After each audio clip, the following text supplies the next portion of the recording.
So Crypto recently got a new perk called Off the Grid that a lot of people are referring to as a buff to his overall kit. And that has made him vastly more popular than he's been in recent years. He's gone from being quite literally the least picked legend in the game to sitting around about middle of the pack. He's around 3.6% pick rate as of this video. I think he peaked somewhere around 3.75, something like that, which for Crypto is about 4 times the pick rate that he had been seeing prior to this season. And for the past week, a lot of pros and a lot of streamers have been kind of going nuts about him and how the hacker legend is way stronger now. There's been tons of meme clips of people running into invisible walls and then finding out, oh wait, that's not an invisible wall. That's a Crypto player that's been invisible for a couple minutes now. So his pick rate has increased both in pubs, in ranked, and in professional play especially. But I'm kind of wondering, is this actually warranted? Is Crypto actually this much stronger just because he has a new perk? For those who don't know, if you haven't played this season, Crypto recently got the Off the Grid perk, which is a perk you can pick at level 1. And if you've been on Reddit, yes, it's a meme reference to the popular copy pasta about Crypto that's been going around for years, the Off the Grid meme. But all this perk does is whenever Crypto goes into drone, he becomes invisible. And as long as he is in drone, he's invisible. You won't see him on Bloodhound scan. You won't see him with Seer's passive. You won't see him, period. He's entirely invisible and there is no way to detect him. You can still run into him, which is really funny to see sometimes. Yeah, so that's the perk. It turns you invisible. And this one perk has pretty much made him a lot more popular really fast. It's just, he's 4 times as popular as he was before.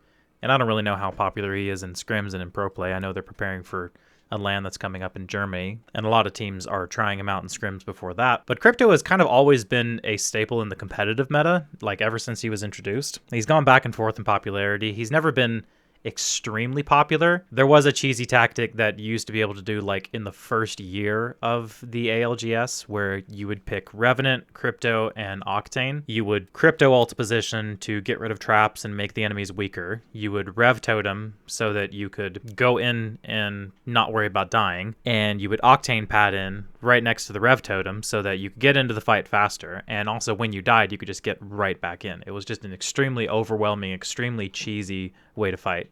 And it got nerfed pretty darn quickly. Other than that, he's kind of been a staple when paired with Watson. Like, Watson has been a staple for a long time, but typically teams that play Crypto would also pair Watson with him because Crypto kind of requires a very slow-paced, hard zone kind of style, and Watson is just literally the best legend for that, and she's been the best legend for that for quite some time. If you were keeping up with professional play in early 2023, you probably saw I think it was a February LAN, where Ascend was playing Crypto, Watson, and something else. But they were playing Crypto and Watson, and you might remember this LAN because this was the LAN where the caster was like, "Hell comes down from the heavens," and it was a really epic moment in Apex history. That other team that TSM was destroying in that clip was Ascent, who was also on match point. It was a Crypto team that was on match point. They're from Europe, and they very easily could have won that tournament as well. So very good team. Lots of very good teams have played Crypto in the past, and they have a lot of good reasons to play Crypto. So here's kind of the pros of playing Crypto, especially in pro play. Number 1, he gathers info safely. You just pop the drone, you look around, you can see major swaths of a map. You don't have to make yourself vulnerable. You just tuck yourself away in a corner in a building and you can just see everything. That's really important for hard zone teams because the game plan for a hard zone team is to get into zone as early as possible, do the best possible job of predicting where the final zone is going to end, and get the best spot based on that information. And sometimes you're just wrong about that, and you have to reposition. So if you're using a Crypto drone, you can safely look around the map, see where are teams fighting, where can we third-party something and get better space. It's also a safe way to look around and see, okay, where are teams fighting, where can we possibly pick up some extra KP? Because hard zone teams, typically their issue is they can't get very much KP during the game. They wait until the very end to get all of their kills, which is kind of a risky way to play. It leads to a lot of games where you die in 5th place with 1 kill, which is not a lot of points. There's a lot of teams that will die in like 8th or 9th place and they have 6 kills and they will get more points than a 5th place team. So he gathers info safely. He can also clear an entire building of any traps. That's the second point. His ultimate will destroy Watson fences. It'll destroy barrels. It'll destroy some different ults, I think. So he makes it possible to push some buildings that you otherwise would just not have an easy time getting into. He also obviously does shield damage, so he'll do like 50 damage to every player in that radius, and then those players now have to pop a bat, which is time that they're not setting up those traps again, and time that they're not watching you cross over to their building. And yes, he can do other things like grab banners safely, he can res people instantly and safely, he can hit beacons safely, but the two main things that have made him a staple in pro play are the information gathering and clearing buildings of traps. Now, what does being invisible change about that? How does being invisible make any of that easier? It's a trick question. It really doesn't. It really doesn't change Crypto's playstyle at all, and that's part of the reason why I think this is kind of overblown. And I'm happy that Crypto's getting more play because I think he's a really cool character. He's one of the most difficult and rewarding characters to play in the game. Like you can see from some of these clips, I'm kind of playing him really aggressively, and I'm not playing him particularly well, to be totally honest. I played Crypto for like I think an hour and a half on stream, and I thought I had way more clips than I really did because I was getting high placement games and I was getting a lot of points, but I realized after the fact I really wasn't getting that many kills. That's the thing. Because he's not a super aggressive legend. He's a very reliable legend. If you're playing him well, then you're going to reliably get good placement. You're going to reliably do well in games. So I'm happy he's more popular right now, and I'm happy that people are playing him, but being invisible really doesn't make him any easier to play. It does a little bit, because you don't have to worry as much about activating drone in the middle of the street or in the middle of an open field. You can kind of just pop it whenever you want. But most experienced crypto players, and I think even inexperienced crypto players like myself, I think most people would say this really wasn't the biggest issue with crypto. Like, experienced crypto players were already used to finding cover to hide behind while they go into their drone and gather information. This really doesn't change much about that. It makes that less of a problem, and that's one thing that's off your mind, which is good. It's a really good quality of life feature, but it really doesn't make the legend that much stronger. And it doesn't solve his primary cons. So the main con to Crypto is that he really decides the pace of your team. When your Crypto is in drone, he cannot fight with you. He can activate his ult, potentially. That's not always a guarantee in some scenarios, because some scenarios, if he activates his ult, he hits his teammates, he stuns them. I don't think it does shield damage to them, but it does stun them, which is fatal in a lot of scenarios. So he can give information in a fight, but if he's doing that from his drone, then that means he's not shooting his gun. And ultimately, that is the most important thing to do in this game, is to shoot your gun and to be a factor in a fight. Even if you're not shooting, even if you're just moving around, being a distraction, being another target that the enemy is shooting at that isn't your teammates, which allows them to get more shots in safely. Whenever Crypto is in drone, he can't do that. He really can't participate in the fight. Which means that he decides the pace of your team. He decides when you go into a fight. He decides how you start that fight.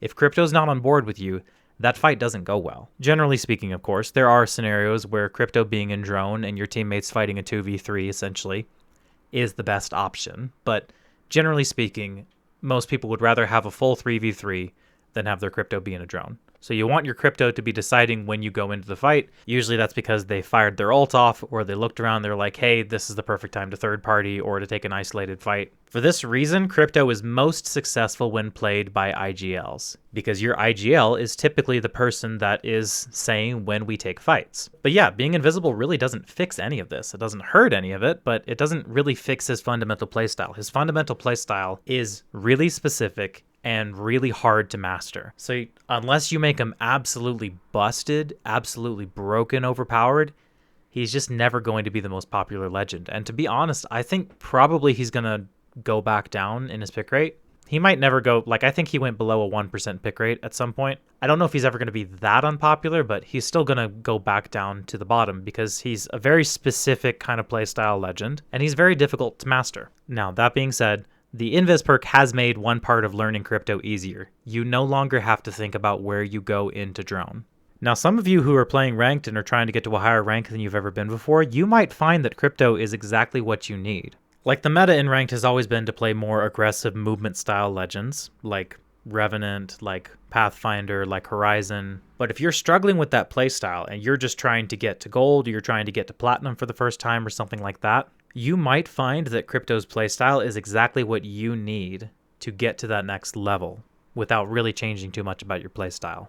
There's also been a little bit of a power creep scenario with scan legends in general. Like, Bangalore keeps getting nerfed. Watson just got buffed, and she's always paired well with Crypto. Controller Legends in general got buffed, so if you like playing that hard zone, slower paced style that Crypto and Watson are perfect for, you're probably going to find a lot more success with that this season and onwards than you ever have before. So this might be perfect for you. But it is important to note that whenever you're choosing legends like this that don't have movement options, that's what you're sacrificing. You're sacrificing movement. So in the first 4 or 5 minutes of gameplay in this video, you saw me playing Crypto, and there's some fun stuff you can do, and I wasn't playing him particularly good, keep that in mind, but there's some fun stuff that you can do with him, and there's some fun ways that you can gain an advantage, and he can be really powerful. Don't get me wrong. But every time I made a mistake in my positioning and my decision making, that did me in. I was just done. There's no do-over button. There's no, if I pushed a little too far forward and was away from my team, I can't just grapple out. I can't just activate a Loba bracelet and get out of there. I'm committed to my decisions. That's probably the hardest part about playing Crypto is you really have to commit to all of your decisions, and the whole team needs to be on the same page when you're committing to something. Which is another reason why legends like this are never going to be the most popular ones in Ranked.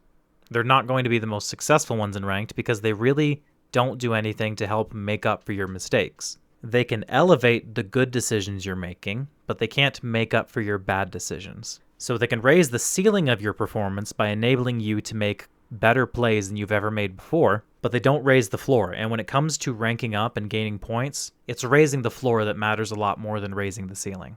The more consistent you are in your performance in Ranked, the higher a rank you will get. It's not about how many of the best finishes, the high kill games that you can get. It's about how consistently can you go positive. So ultimately, legends like Crypto, like Watson, they're just not ideal for that.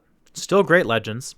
And if that's your playstyle and those are your mains and you're still doing really well with those, then, more power to you. But yeah, those are kind of my thoughts on Crypto. Would love to know your thoughts on the current legend meta.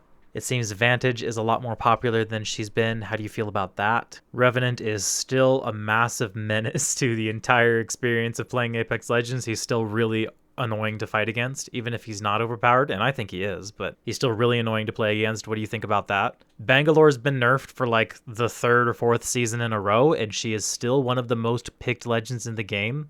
What's it going to take for us to get her out of the top spot? How do you feel about that? Should she be out of the meta? She's kind of a balanced legend, and it's kind of nice to have her be a meta pick instead of, say, Conduit when she was first released. But yeah, let me know your thoughts down in the comments below. Thanks for watching, and I'll talk to y'all later.